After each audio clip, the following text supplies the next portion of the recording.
প্রিয় ছাত্রছাত্রীরা, আমি সোমা চক্রবর্তী চলে এসেছি আজকে একটা নতুন ভিডিও নিয়ে। আজকে আমি পড়াচ্ছি তৃতীয় শ্রেণীর পাতাবাহার যে গল্পের বইটা আছে, পাতাবাহার বাংলা বইটা, তার সত্যি শোনা গল্পের অনুশীলনী। দেখো, সত্যি শোনার অনুশীলনীটা নিয়ে আমি চলে আসলাম। কথাটা হচ্ছে, প্রথম প্রশ্নটা, একটি বাক্যে উত্তর দাও। প্রশ্নটা কি আছে দেখো, বুড়ো চাষির সংসারে কে কে ছিল? 1 নম্বরের প্রশ্নটা। আমি উত্তরটা দেখো, তোমরা এইভাবে কথাই লিখবে। তোমাদের বলেছি যে পূর্ণ বাক্যে লিখতে হবে। বুড়ো চাষির সংসারে তার এক ছেলে আর ছেলের বউ ছিল। দেখতে পাচ্ছ কিভাবে উত্তরটা লিখতে হবে, তোমাদের আমি সেটা দেখিয়ে দিলাম। পরের প্রশ্নটা দেখো কি আছে, চাষির ছেলে কেমন প্রকৃতির ছিল? উত্তরটা কি হবে, চাষির ছেলেটি ছিল অলস প্রকৃতির, কিন্তু টাকা পয়সার প্রতি তার খুব লোভ ছিল। তাহলে চাষির ছেলেটি কেমন প্রকৃতির ছিল? পূর্ণ বাক্যে পুরো কথাই লিখতে হবে, সুন্দর করে গুছিয়ে লিখতে হবে কথাটা। তোমরা যেহেতু এখন তৃতীয় শ্রেণীতে পড়ছো, এখন কিন্তু আর এক কথায় লিখলে হবে না। চাষির ছেলেটি ছিল খুব অলস প্রকৃতির, কিন্তু টাকা পয়সার প্রতি তার খুব লোভ ছিল। পরের প্রশ্নটা দেখো, বাপের কথা শুনে ছেলের মনের অবস্থা কেমন হলো?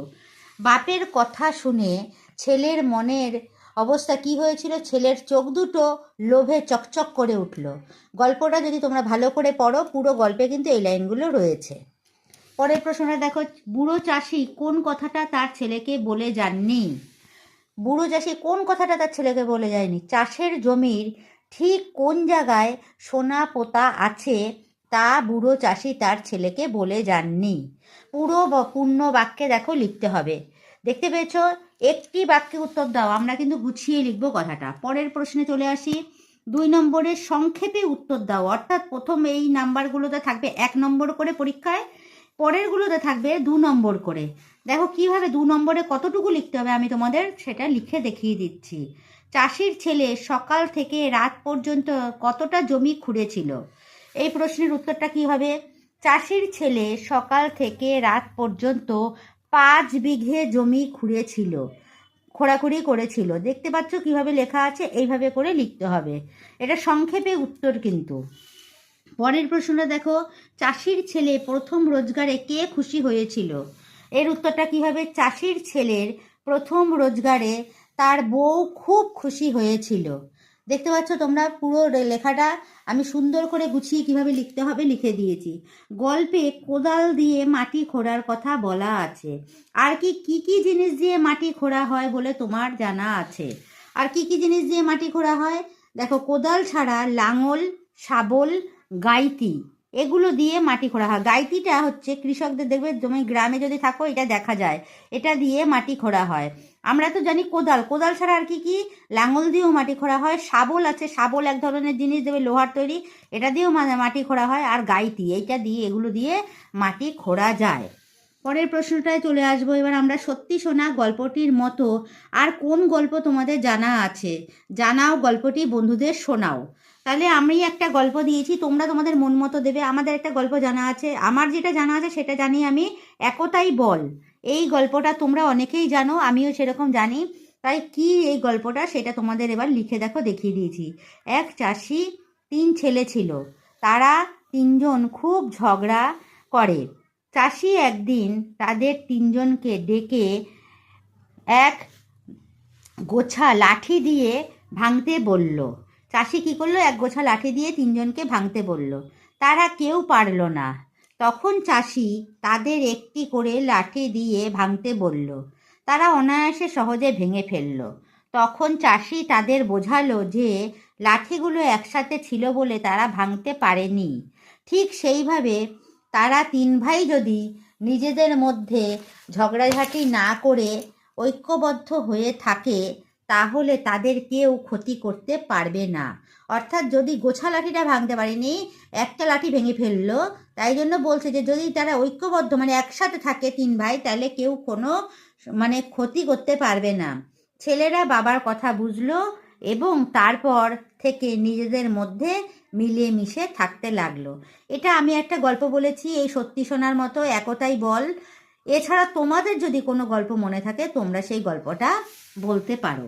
এবার দেখো 3 নম্বরে কি আছে, বন্ধনীর মধ্যে সঠিক উত্তরটা বেছে নিয়ে লেখো। দেখো, ছেলের চোখ দুটো লোভে ঝকঝক চকচক ঝকমক ঝিকমিক করে ওঠে। চকচক এর মাথায় দাগ দেবে। চাষির ছেলের বউ ছিল খুব চালাক, সরল, বোকা, বুদ্ধিমতী। বুদ্ধিমতীতে দাগ দেবে, দেখবে বই গল্পের মধ্যেই রয়েছে। বউ বলেছিল, সোনা যদি পাও তবে যে আমাদের তোমার মজুরদের আমার কপাল ফিরে যাবে, আমাদের কপাল ফিরে যাবে। চাষির ছেলে ফসল কাটার পর তা কম পয়সায় দোকানে, হাটে, বাজারে বিক্রি করে। দেখতে পেয়েছো কোনগুলো হবে? সেগুলো আমি সব এখানে বলে দিয়েছি, তোমরা খাতার মধ্যে লিখে উত্তরগুলো সব লিখে নেবে। এরপরে দেখো সংক্ষিপ্ত প্রশ্নের লেখো। সংক্ষিপ্ত এটাও মোটামুটি 2 নম্বরের মধ্যেই আসে পরীক্ষায়। দেখে নাও কি প্রশ্ন আছে। প্রথমে, চাষির ছেলে নিজে চাষাবাদ করার কথা ভাবতে পারতো না কেন?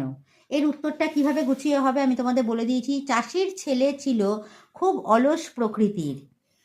কোনো কাজ না করে সে শুয়ে বসে সারা জীবন কাটিয়েছে। তার ফলে তার মনে হতো সোনা খোঁজার চেয়ে ঘুমানো ভালো। তাই সে নিজের জমি চাষ আবাদ করার কথা ভাবতে পারতো না। দেখেছো কতটা গুছিয়ে লিখতে হবে? এগুলো কিন্তু সংক্ষিপ্ত, একটু বড় মতো করে লিখতে হবে। শেষ পর্যন্ত চাষির ছেলে মাঠে কাজ করতে যাওয়ার কারণ কি ছিল? তার উত্তরটা কি হবে দেখো। বুড়ো চাষি মৃত্যুশয্যায় বলা লুকানো সোনার লোভে এবং বউয়ের কথায় চাষির ছেলে 5 বিঘা জমি খুঁড়ে ফেলে। তাহলে এখানে কি বলেছে, কেন মাঠে যেতে চাওয়ার কারণটা কি? বুড়ো চাষি মৃত্যুশয্যায় যে বলেছিল লুকানো সোনার লোভ, যে সোনা কোথায় লুকিয়েছে সেই লোভে এবং বউয়ের কথায় চাষির ছেলে 5 বিঘা জমি খুঁড়ে ফেলে। তারপরে সে ভাবে, অর্থাৎ চাষির ছেলে ভাবে, জমিটা যখন খুঁড়েই ফেলা হয়েছে তখন ওটা এমনি ফেলে না রেখে চাষ করে ফেলাই ভালো। এই মনে করেই সে শেষ পর্যন্ত চাষ করতে যায়।